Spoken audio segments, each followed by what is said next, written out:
साधु बाबा से भगवान को माने तांको दर्शन कले एवं दर्शन करिक तार जीवन धन्य हला। एई कथा जे सतीशता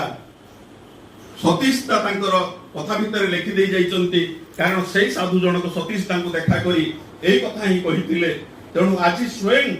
किए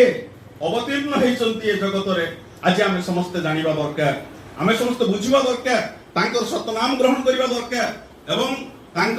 तांको जीवन रे गुरु भाव रे वर्णन करी से जेमिति भाव रे चाहिचंती हम जीवन को चलैया पई। आचार्य ताको कहउचंती मोते देखि जदि मनुष्य मोर ठाकुर को न बुझी पारला, मोर कथा रे, मोर चलन रे, मोर व्यवहार रे, मोर प्रत्येकटा कथा रे मोते देखि जदि ठाकुरंकर कथा तार मन न पड़िला, ठाकुर को बुझी न पारला, ताले मोर गुरु धरिबार कोन लाभ होला, मोर गुरु धरि की लाभ होला। तेणु आमे तांको धरिचंती ठाकुर